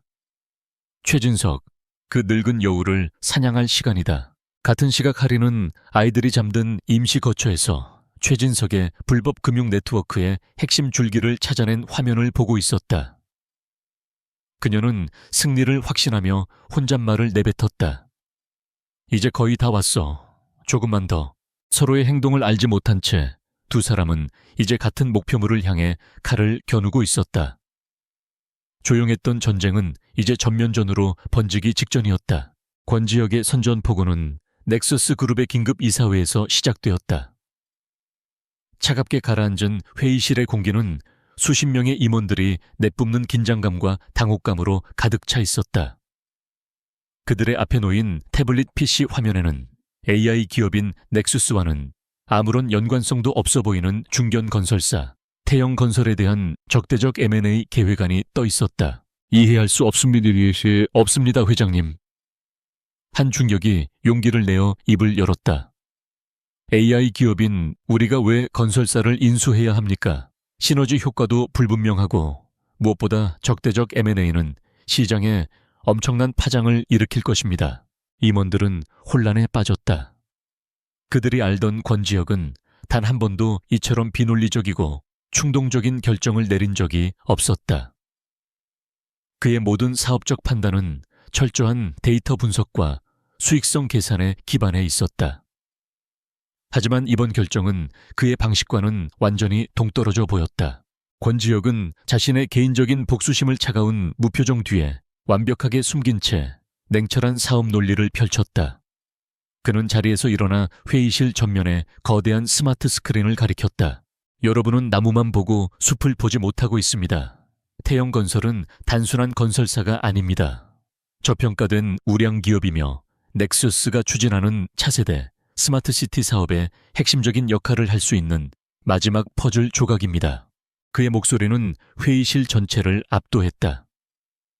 그는 태영건설이 보유한 도심 재개발 부지와 그들의 건설 기술이 넥서스에서의 AI 기반 도시, 설계 스마트 그리드, 자율주행 인프라와 결합했을 때 창출될 폭발적인 가치를 데이터와 그래프로 증명해 보였다. 그의 발표는 너무나도 논리 정연하고 설득력이 있어서 반대하던 임원들조차 점차 그의 비전에 빠져들기 시작했다. 하지만 그의 진짜 목표는 태영건설이라는 회사가 아니었다. 그 회사의 장부, 그 깊숙한 곳에 숨겨진 비밀 금고였다. 그의 조사에 따르면 태영건설은 최진석 회장이 지난 수십 년간 비자금을 조성하고 세탁하는 데 사용해온 핵심 창구였다. 회사를 손에 넣는다는 것은 최진석의 모든 더러운 돈의 흐름을 파악하고 그의 제국을 뿌리부터 뒤흔들 수 있는 칼자루를 쥐게 되는 것이었다. IM&A는 넥수스의 미래를 위한 불가피한 선택입니다. 반대 의견은 받지 않겠습니다. 권지혁의 선언과 함께 이사회는 끝났다. 다음 날 아침 넥수스의 적대적 M&A 선언 소식은 금융계를 발칵 뒤집어 놓았다. 최진석 회장은 자신의 집무실에서 뉴스를 보고 허를 찔렸다. 그는 처음에는 권지혁의 의도를 파악하지 못하고 혼란에 빠졌다. 하지만 그의 노련한 감각은 이내 이것이 단순한 사업 확장이 아닌 자신을 향한 직접적인 공격임을 직감했다. 태영건설은 그의 아킬레스건이었다. 여린 놈이 감히 내 금괴 손을 대 그의 얼굴이 분노로 일그러졌다. 그는 즉시 자신의 모든 자원을 총동원하여 태영건설의 주식을 사들이라고 명령했다. 거대한 자본을 가진 두 거인의 전쟁이 주식시장에서 공개적으로 시작되었다. 넥수스가 막대한 자금력으로 주식을 매집하면 최진석은 그보다 더 높은 가격을 불러 방어했다. 태영건설의 주가는 미친 듯이 치솟았고 시장 전체가 두 사람의 전쟁을 숨죽여 지켜보고 있었다. 안전가옥에 몸을 숨기고 있던 오하리는 뉴스를 통해 이 모든 상황을 지켜보고 있었다. 그녀는 즉시 권지혁의 전략을 간파했다. 그가 최진석을 공격하고 있다는 사실을, 그리고 그가 왜 하필 태영건설을 노리는지도 짐작할 수 있었다. 하지만 그녀는 그가 놓치고 있는 것도 알고 있었다. 최진석의 회계 장부는 평범한 방법으로는 절대 해독할 수 없는 몇 겹의 정교한 암호화 시스템으로 보호되어 있다는 사실을. 권지혁이 거대한 망치를 들고 성문을 부수려 한다면 그 자물쇠를 열 수 있는 유일한 열쇠는 오직 자신만이 가지고 있었다. 혼자서는 안 돼, 권지혁. 하리는 혼잣말을 했다. 그를 돕고 싶은 마음은 없었다. 하지만 최진석이라는 공동의 적을 무너뜨리기 위해서는 지금이 절호의 기회였다. 그녀는 잠든 아이들의 얼굴을 한번 보고는 조용히 컴퓨터 앞에 앉았다. 그녀는 작은 암호화 데이터 패킷 하나를 만들었다. 그 안에는 모든 증거가 아닌 태영건설의 회계 소프트웨어를 해독할 수 있는 특수한 디크립션 알고리즘이 담겨 있었다. 이것은 그녀가 수년에 걸쳐 최진석의 시스템을 분석하며 만들어낸 마스터키였다. 그녀는 추적이 불가능한 다크웹의 다중 네트워크를 통해 금융감독원의 비리 제보 라인으로 그 데이터 패킷을 전송했다. 발신자는 존재하지 않았고 흔적은 수십 개의 해외 서버를 거치며 완벽하게 지워졌다. 첨부 파일, Key of Truth, ZIP, 메시지 태영건설의 막대한 회계 부정 혐의. 이 열쇠로 진실의 문을 여시어 2개의 칼날이 보이지 않는 협공을 시작했다. 금융감독원 내부 고발센터. 한 직원이 익명의 제보를 확인하고는 처음에는 반신반의했다. 하지만 첨부된 암호 해독 알고리즘을 분석한 보안팀은 경악을 금치 못했다. 그것은 현존하는 어떤 해킹 기술보다도 정교하고 완벽했다. 신뢰 취할 수 있는 제보와 암호를 풀 수 있는 결정적인 도구를 손에 넣은 금융감독원은 M&A 전쟁이 한창이던 태영건설에 대한 특별회계감사에 전격 착수했다. 최진석 회장은 이제 2개의 전선에서 싸워야 하는 처지가 되었다. 권지혁의 자금 공세와 대한민국 정부의 법적 공세. 그는 완벽한 함정에 빠졌다. 이게 어떻게 된 일이야? 금감원이 어떻게 우리 시스템을 뚫은 거지? 최진석은 공황 상태에 빠졌다. 그를 향한 여론의 압박은 극에 달했다. 권지혁 역시 금융감독원의 압수수색 뉴스를 보며 전율했다. 너무나도 완벽한 타이밍. 악명 높던 태영건설의 철벽 보안 시스템이 이렇게 쉽게 뚫린 것은 우연이 아니었다. 누군가 자신과 함께 이 전쟁을 치르고 있다는 것을 직감했다. 그는 그것이 오하린이라는 확신이 들었다. 그녀의 천재성에 경외감을 느꼈다. 그녀는 더 이상 자신이 구해야 할 피해자가 아니었다. 자신만의 방식으로 싸우는 위대한 전사였다. 하린 역시 자신의 행동이 어떤 나비 효과를 일으켰는지 지켜보고 있었다. 권지혁의 요란한 정면 공격이 자신이 보낸 조용한 암살자, 즉 익명의 제보가 완벽하게 임무를 수행할 수 있는 판을 깔아준 셈이었다. 그녀는 6년 만에 처음으로 권지혁을 향한 분노나 원망이 아닌 그의 대담함에 대한 묘한 경외심을 느꼈다. 궁지에 몰린 최진석 회장은 이성을 잃었다. 그는 권지혁의 공격과 금감원의 조사가 모두 오하린이라는 뿌리에서 시작되었다고 확신했다. 그녀가 돌아와 이 모든 혼란을 만들고 있었다. 그는 이 모든 문제의 뿌리를 제거하기로 결심했다.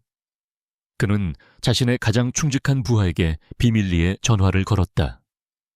그의 목소리는 분노와 편집증으로 가득 차 있었다. 더 이상 협박이나 감시는 의미가 없다. 수화기 너머의 부하가 침묵으로 다음 명령을 기다렸다. 오하린의 아이들 중 하나를 잡아와. 계집애 하나로 족하다. 그 아이를 인질로 삼아 오하린과 권지혁 2놈 모두를 한 번에 무릎 꿇게 만들 거다. 그것은 악마의 명령이었다. 넘지 말아야 할 마지막 선을 넘는 돌이킬 수 없는 결정이었다. 그날 오후 하린은 아무것도 모른 채 동네의 작은 공원에서 새 아이와 함께 평화로운 시간을 보내고 있었다. M&A 전쟁과 금감원 조사는 잠시 잊고 그녀는 평범한 엄마로서의 행복을 만끽하고 있었다. 하준이와 서준이는 미끄럼틀을 타고 있었고 혜은이는 엄마를 보며 그네를 타고 있었다. 그리고 그 모습을 최 회장의 부하들이 차 안의 어두운 창문 너머로 지켜보고 있었다. 그들의 눈은 먹잇감을 노리는 포식자처럼 차갑고 무감정했다. 조용했던 전쟁이 이제 피를 부르는 잔혹한 현실이 되기 직전이었다. 공원의 해가 뉘엿뉘엿 지고 있었다.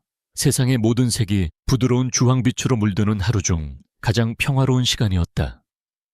오하리는 아이들이 노는 모습을 보며 잠시 모든 시름을 잊고 있었다. 하준이는 미끄럼틀 꼭대기에서 세상을 다 가진 듯한 표정으로 동생들을 내려다보고 있었고, 서준이는 그런 형을 부러운 듯 쳐다봤다. 혜은이는 엄마를 향해 달려와 안기며 제잘거렸다. 바로 그때였다. 할인의 동물적인 직감이 위험 신호를 보냈다. 공기의 흐름이 미묘하게 바뀌었다. 방금 전까지 아이들의 웃음소리로 가득했던 공원이 어딘가 부자연스럽게 조용해진 것 같았다. 그녀는 고개를 들었다. 음흉한 눈빛의 사내들이었다. 평범한 옷차림으로 인파 속에 섞여 있었지만 그들의 움직임은 평범하지 않았다. 그들은 흩어져서 마치 거대한 그물을 펼치듯 그녀와 아이들 주위를 포위하며 다가오고 있었다. 그들의 시선은 오직 한 곳 그네에 앉아있는 하윤이에게 고정되어 있었다. 하준아, 서준아, 하윤아 엄마한테 와. 할인이 위험을 직감하고 아이들을 불러 모으려던 순간 한 남자가 혜은이를 향해 손을 뻗었다. 그의 움직임은 빠르고 계산적이었다. 안 돼. 할인의 비명이 공원을 갈랐다.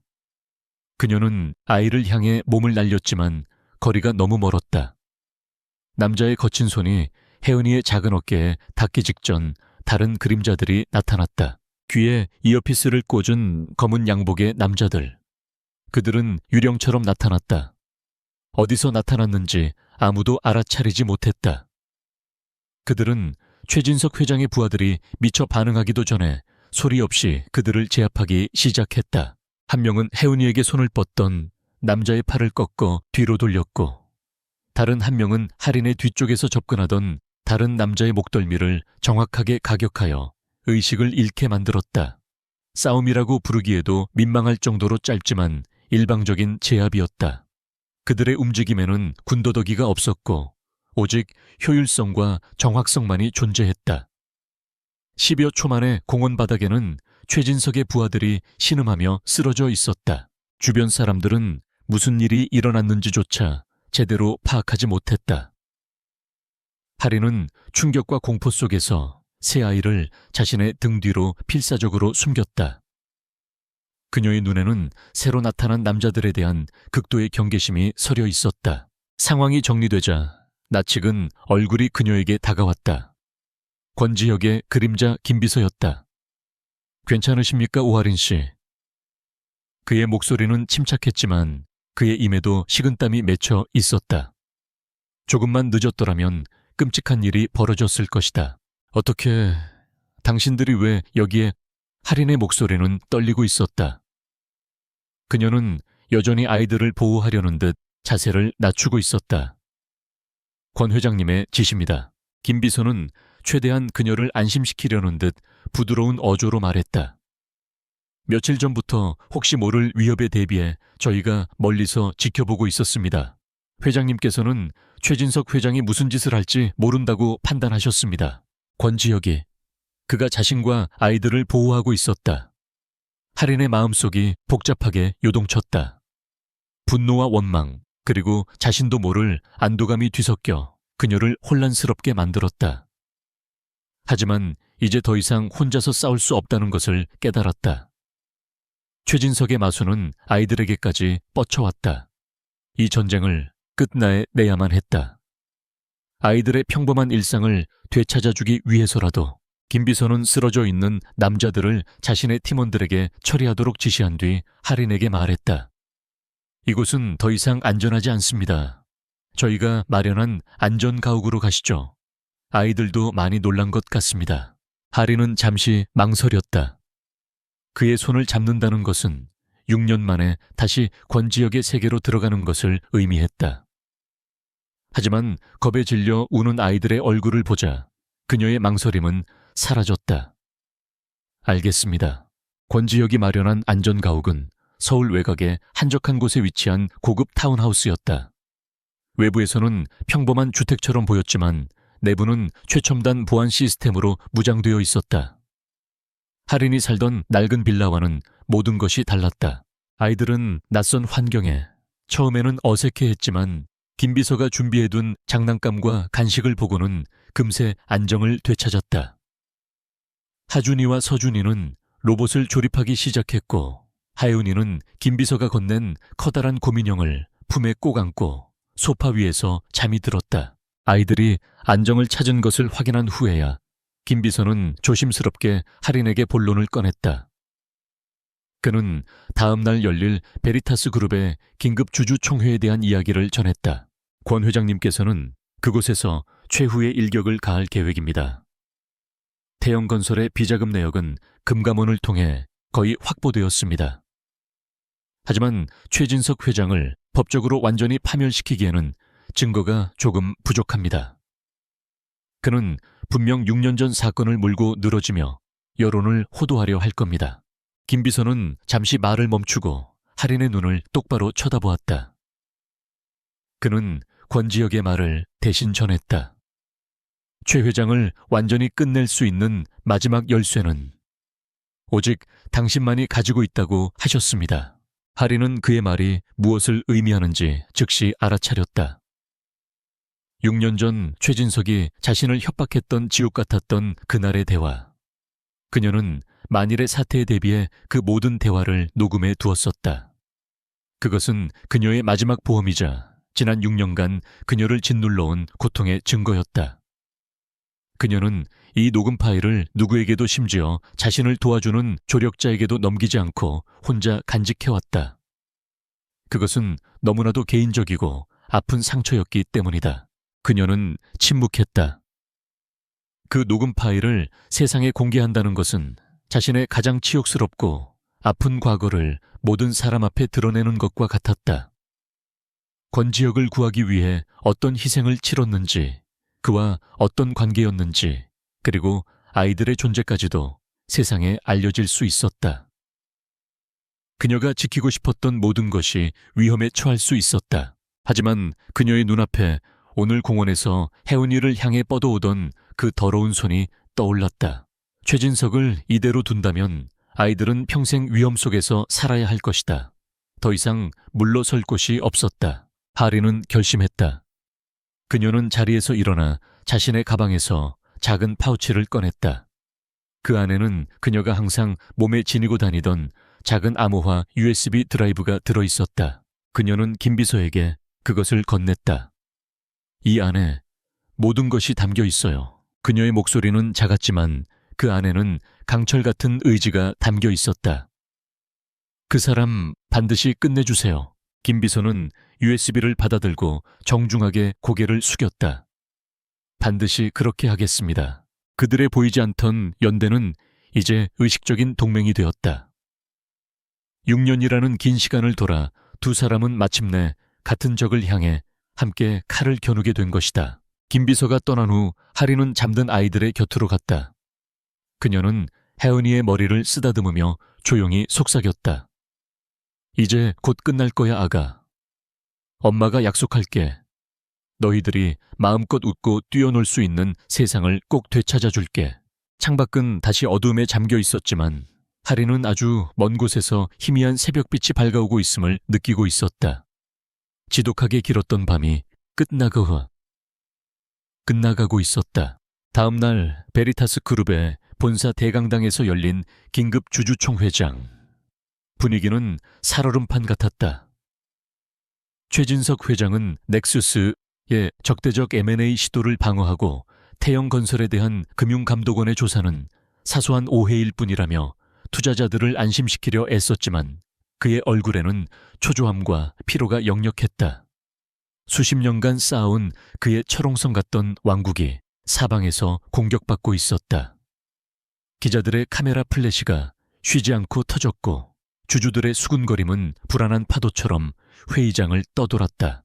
최진석이 단상에 올라 마이크를 잡으려던 순간이었다. 회의장의 육중한 문이 열리고 한 남자가 들어섰다. 권지혁이었다. 모든 사람의 시선이 그에게 쏠렸다. 그는 적대적 M&A를 시도하는 침략자가 아닌 그동안 막대한 자금을 투입해 상당한 지분을 확보한 주요 주주의 자격으로 당당하게 회의장 안으로 들어섰다. 그의 등장은 폭풍전야의 고요함을 깨뜨리는 천둥과도 같았다.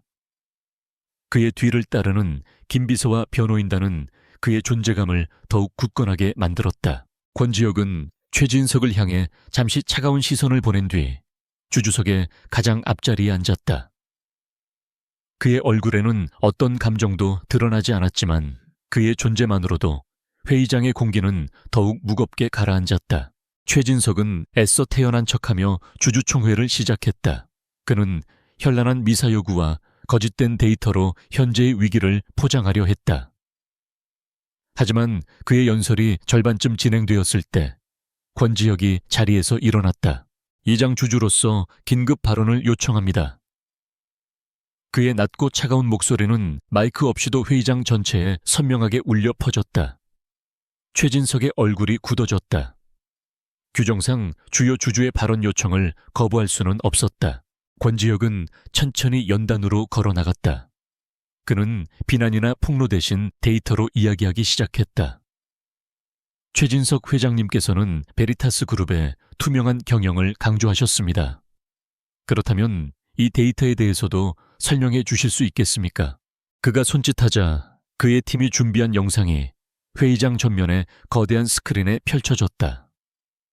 그것은 금융감독원 감사에서 확보된 자료, 즉 할인이 제보한 알고리즘으로 해독된 최진석의 비자금 흐름도였다. 태영건설을 시작으로 수십 개의 유령 회사를 거쳐 조세피난처의 비밀 계좌로 흘러 들어가는 검은 돈의 흐름이 거미줄처럼 복잡한 도표가 되어 모든 주주들 앞에 드러났다. 수십 년간 이어진 그의 횡령과 배임의 역사가 적나라하게 펼쳐졌다. 액수는 천문학적이었다. 회의장은 순식간에 아수라장이 되었다. 주주들의 고성과 기자들의 질문이 뒤섞여 폭탄처럼 터져나왔다. 저게 사실입니까, 회장님? 회사 돈을 빼돌린 겁니까? 궁지에 몰린 최진석은 모든 것을 부인하며 발악했다. 그의 얼굴은 분노와 당혹감으로 붉게 달아올라 있었다. 그는 권지혁을 손가락으로 가리키며 외쳤다. 거짓말이다. 이 모든 것은 저자가 꾸며낸 거짓입니다. 저자는 우리 회사를 집어삼키기 위해 증거를 조작한 것입니다. 그는 마지막 발악으로 자신의 가장 오래된 무기를 꺼내들었다. 여러분, 속지 마십시오. 저자는 6년 전에도 우리 기술을 훔치려 했던 범죄자입니다. 저런 범죄자의 말을 믿어서는 안 됩니다. 그는 6년 전의 누명을 자신의 마지막 방패로 삼으려 했다. 회의장의 소란이 잠시 잦아들었다. 일부 주주들의 눈빛이 흔들리기 시작했다. 권지혁은 그를 차갑게 내려다보았다. 바로 이 순간을 기다려왔다. 범죄자라고요? 좋습니다. 그의 입가에 얼음 같은 미소가 스쳤다. 그렇다면 6년 전의 진실에 대해 한번 이야기하게 해볼까요, 최 회장님? 그가 김 비서에게 신호를 보내자 회의장의 조명이 어두워지고 스크린이 다시 켜졌다. 이번에는 복잡한 데이터가 아니었다.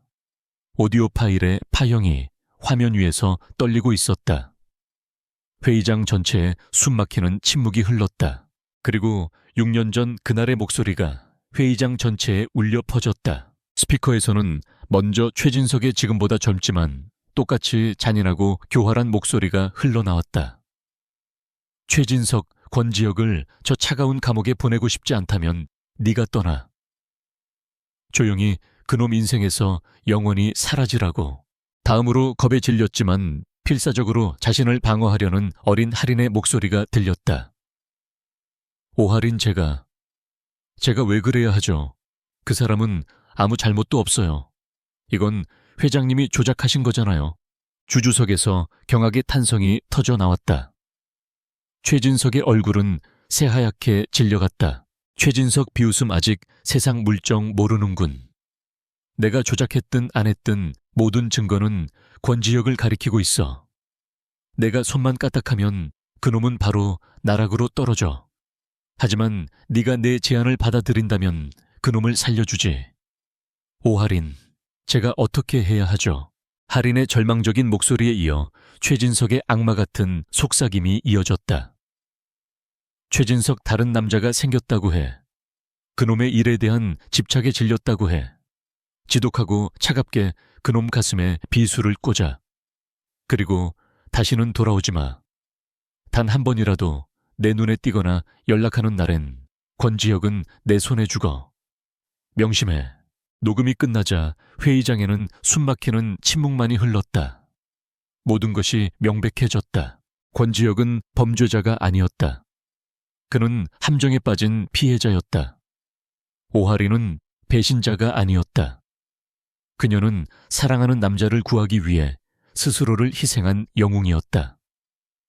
진짜 범죄자는 이 모든 비극을 연출하고 두 젊은이의 인생을 망가뜨린 최진석 회장이었다. 최진석은 자신의 의자에 주저앉았다. 그의 눈은 초점을 잃고 허공을 응시하고 있었다. 수십 년간 쌓아온 그의 제국, 그의 명성, 그의 모든 것이 단 몇 분 만에 잿더미로 변해버렸다. 권지혁은 승리했다. 하지만 그의 얼굴에는 기쁨 대신 할인의 희생의 깊이를 비로소 깨달은 자의 깊은 고통과 슬픔이 서려 있었다. 그는 녹음 속에서 떨리던 그녀의 목소리를 들으며 지난 6년간 자신이 그녀에게 얼마나 큰 상처를 주었는지, 그녀가 홀로 얼마나 끔찍한 고통을 감내해왔는지 깨달았다. 죄책감이 그의 심장을 갈기갈기 찢어놓는 듯 했다. 진실의 장막은 거쳤지만 그 대가는 너무나도 참혹했다. 회의장 밖에서 경찰 사이렌 소리가 점차 가까워져 오는 가운데 권지혁은 텅 빈 스크린을 보며 과거에서 온 할인의 떨리는 목소리를 머릿속에서 몇 번이고 되뇌고 있었다. 그의 위대한 승리는 그의 가장 뼈아픈 패배의 증거이기도 했다. 최진석 회장의 몰락은 한 시대의 끝을 의미했다. 주주총회장에서 터져나온 진실은 대한민국 사회 전체를 뒤흔드는 거대한 스캔들로 번졌다. 베리타스 그룹은 검찰의 압수수색과 대중의 분노 속에서 공중분해되었고, 최진석은 남은 여생을 차가운 감옥에서 보내게 되었다. 언론은 비운의 희생양이었던 오하린을 재조명했고, 자신의 힘으로 진실을 밝혀낸 권지혁을 불굴의 사업가로 조명했다. 넥서스의 주가는 연일 최고치를 경신했고, 권지혁은 마침내 숙적을 꺾은 승리자가 되었다.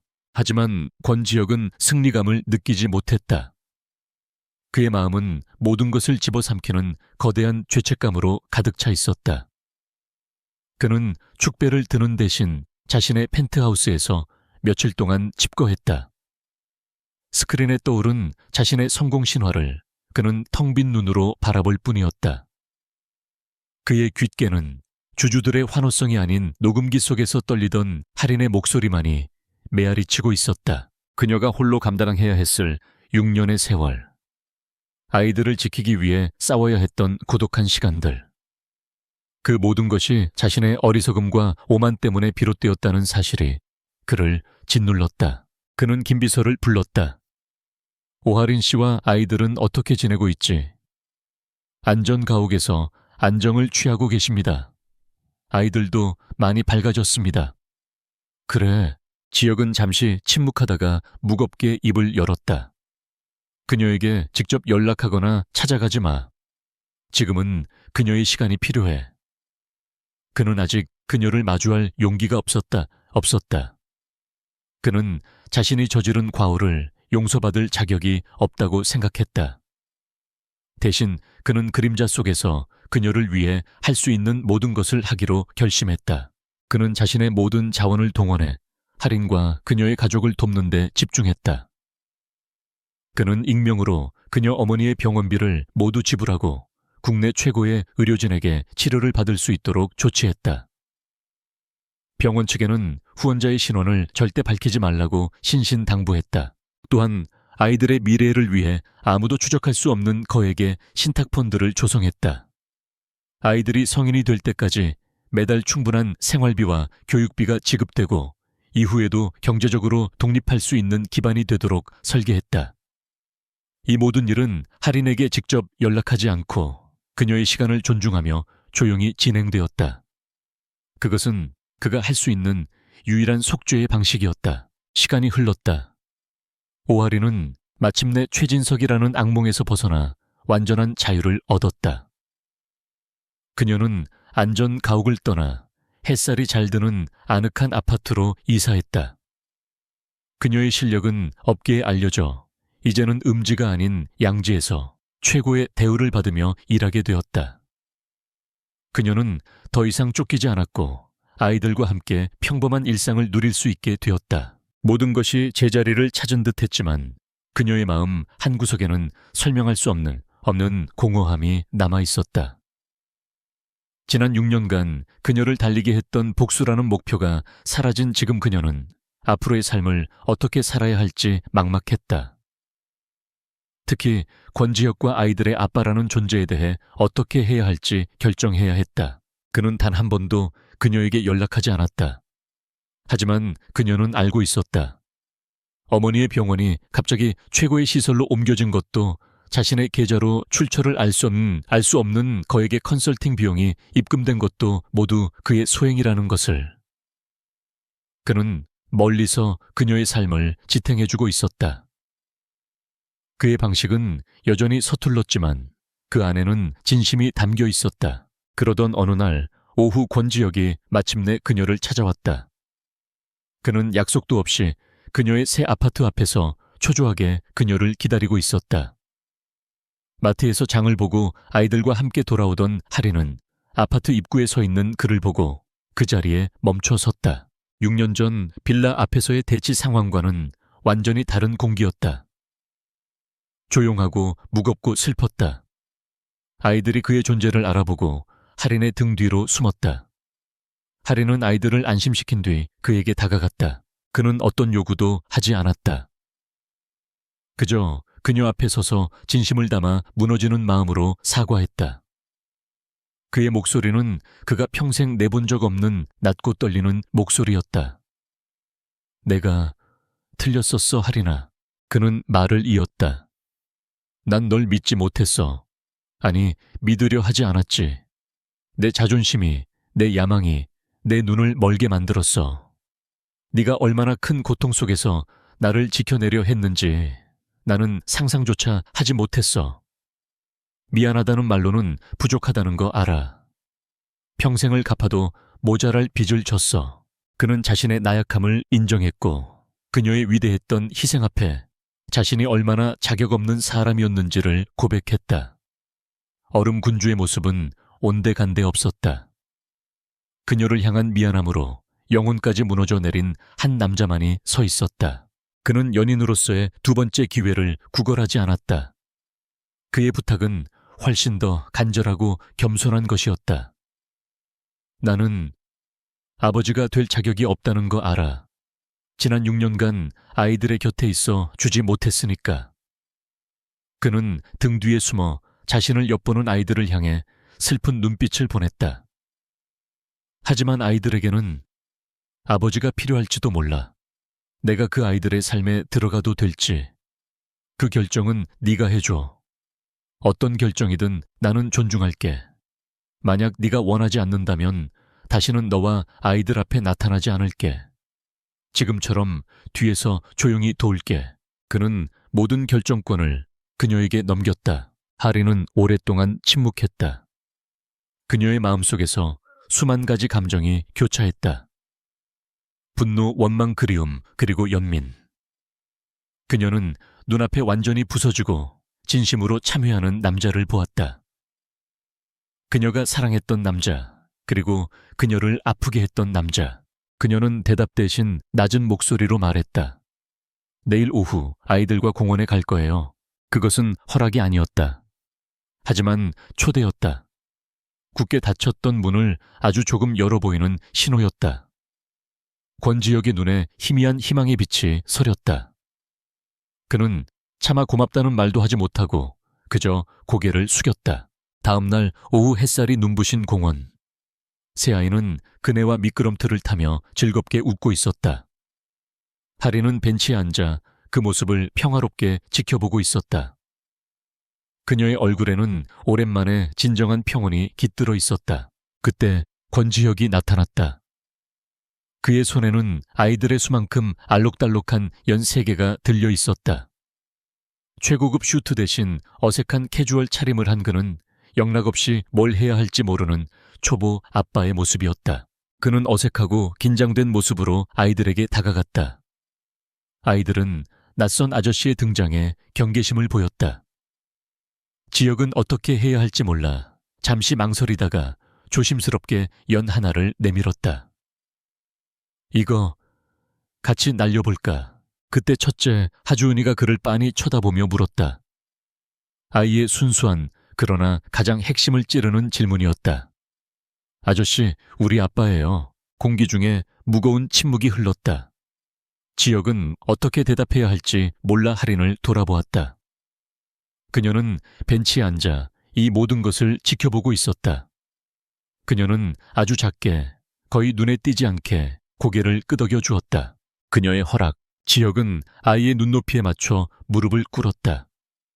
그의 눈에 뜨거운 눈물이 차올랐다. 그는 떨리는 목소리로 지난 6년간 단 한 번도 해주지 못했던 그 말을 마침내 입에 담았다. 아빠가 너무 늦게 와서 미안해. 이야기의 마지막은 IT 업계의 거물이자 냉철한 승부사였던 권지혁이 새 아이와 함께 연을 날리려다 제풀에 넘어지고 아이들과 함께 잔디밭을 구르며 웃는 모습이었다. 그의 웃음소리는 서툴렀지만 진심으로 행복해 보였다. 하리는 벤치에 앉아 그 모습을 바라보았다. 그녀의 얼굴에는 복잡하지만 더없이 온화하고 아름다운 미소가 피어 있었다. 폭풍은 끝났다. 그들의 미래는 아직 정해지지 않았지만 아주 오랜만에 처음으로 그 미래는 평화와 행복의 가능성으로 가득 차 있었다.